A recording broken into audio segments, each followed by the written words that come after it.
Então, nesse processo histórico, você vai ver que ele é um processo histórico, mas onde foi formado toda a área da administração, a área conceitual, e continua influenciando. Você, quando enxergar isso aqui, você não pode dizer, a Revolução Industrial, teve, foi.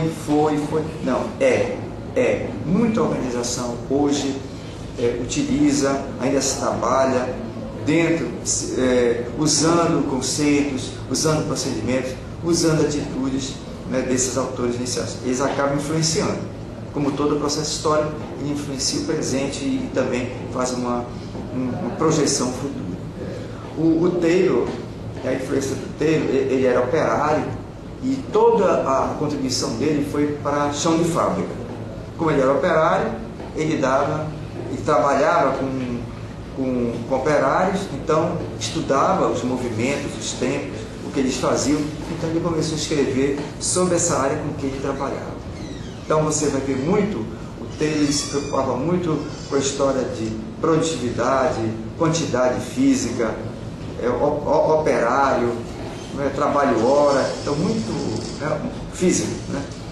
E o Fayol, ao contrário, ele começou lá em cima da fábrica, na indústria, e ele começou então a se preocupar com os princípios básicos da administração, né? Você vai ver que a partir dele surgem os princípios da administração e eles colaboraram com todo o embasamento inicial do campo da administração.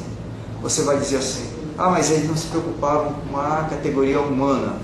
Não era que eles não se preocupassem com a categoria humana, simplesmente o que o tempo deles dava, o que o ambiente temporal deles dava, fazia com que eles só se preocupassem com o operário, com a produtividade. E foi crescendo essas informações. E um dia lá surge a história de que era preciso fazer uma pesquisa numa fábrica, na Hawthorne, para que fosse sacramentada, consolidada a história de que a produtividade física do trabalhador ela era a mais importante, o trabalho físico era mais importante. Nessa pesquisa que foi feita com as operárias, teve um resultado completamente diferente, porque elas ficaram numa sala de experiência, e nessa sala de experiência foi cortado o horário de lanche, foi tirado a luminosidade, e elas continuavam trabalhando.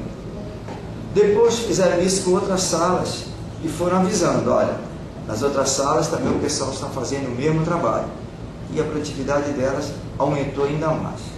Conclusão, se viu que havia uma reação das pessoas, nos grupos, que ultrapassava a história da produtividade, do físico em si. Havia uma atividade que fazia com que as pessoas, alguma característica fazia com que as pessoas reagissem em grupo quando alguma coisa lhes era proposta.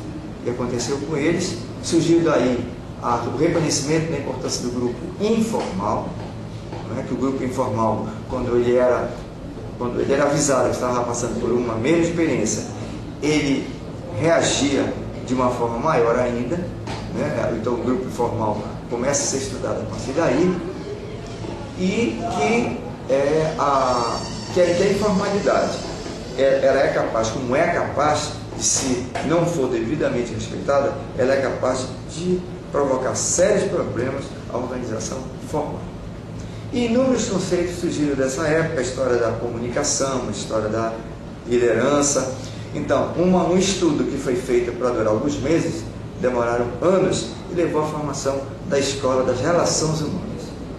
Então, a Escola das Relações Humanas, ela vem começar a trabalhar, né, a figura, característica básica do homem dentro da organização, mas do homem informal, com o seu grupo, a reação dele com o seu grupo.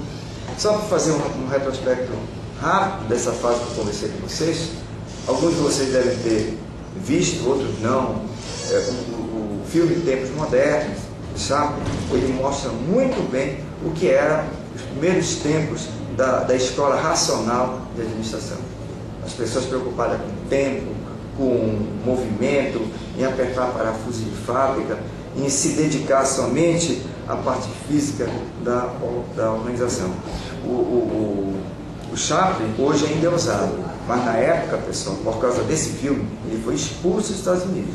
E depois voltou com todas as glórias, essa coisa toda que a história, quando reconhece, às vezes reconhece muito depois, né, a proposta de cada um, o trabalho de cada um.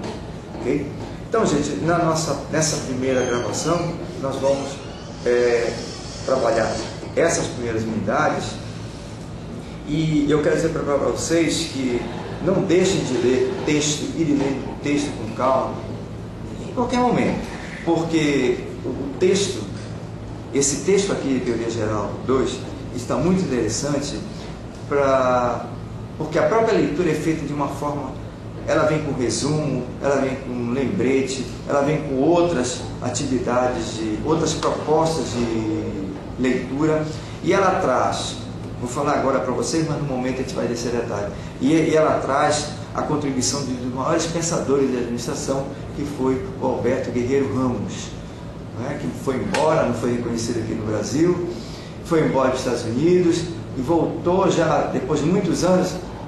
Não ele voltou, mas a lembrança dele através da publicação de todas as suas obras, que elas foram escritas num tempo bem atrás, mas elas têm um valor contemporâneo que é eterno.